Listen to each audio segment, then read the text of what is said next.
James warns Southgate over England selection as new FA initiative launched. David James has warned Gareth Southgate over tinkering with his side ahead of England's World Cup qualifier against Andorra tonight. The Three Lions face the European minnows at the Estadi Nacional, though there are question marks over that after the stadium caught on fire on Friday. England are top of their group after 5 wins out of 6, ahead of second-placed Albania by 4 points, while Andorra sit above San Marino at the bottom after beating their fellow basement dwellers 2-0. The mountainous country has played England 5 times, losing all of them with a cumulative score of 20-0, and Southgate will be tempted to experiment with his side with his top players already overworked such as Harry Kane, Declan Rice and Mason Mount.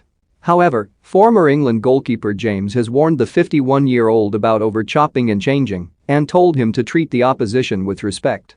It comes as the former Three Lions goalkeeper speaks at FA's new initiative Coin for Respect, which aims to bring in an official coin to be used prior to kickoffs around the country. A competition was set up that allowed children to enter designs for a special coin with thousands of applicants, with Chloe from Wallington winning with her depiction of an England flag with 2 hands shaking. James exclusively told Mirror Football, "The campaign has been very important, productive, and positive, and Chloe the winner made a design which I have to say is fantastic. I asked Chloe what she meant by her design, and essentially it is about how in England anyone can play. There are no limitations, girls, boys, race, everyone is equal." The kids were encouraged to have a conversation with their parents because so often we universally use the term respect and assume that everybody has the same views as the person speaking about it. By having a conversation, in this instance children speaking to adults about their version of what respect is, they can talk about how to tackle any sort of issues, and that, for me, was the most important thing as well. The coin will not be in action tonight, but 15,000 have been created that could be ready to use over the season throughout all levels of the game, while James noted how Italy could inspire Southgate with his team selection. He added, "On Wednesday Italy played Spain in the Nations League semi-final. Italy were on a 37-match unbeaten streak in international football, and the fact that they had got that far was intimidating for opposition.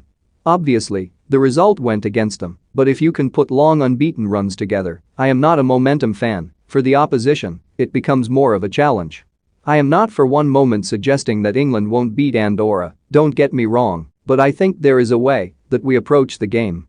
Whether or not there'll be rotation at halftime in a sense, but England should go out there and give Andorra the respect they are due by fielding a strong enough side to make changes logical.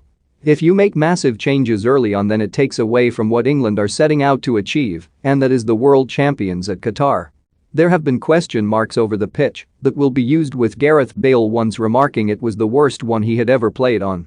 But James insisted that should not come into Southgate's thinking over his team selection, saying, "There will have to be a risk assessment with regards to any potential injuries. I mean, if the pitch is that bad, but at the same time, you are not going to say, oh, the pitch is bad, I'll put a second string out. Because that is not right. You put your best team out and do what England should do, which is win comfortably."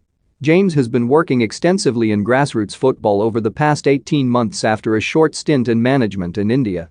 He continued, "As much as I love watching England playing finals and major tournaments, I always go back to grassroots as the most important stage in football. It's not just about elitism, it is about everyone having the opportunity to play the game, whichever way they want to enjoy it.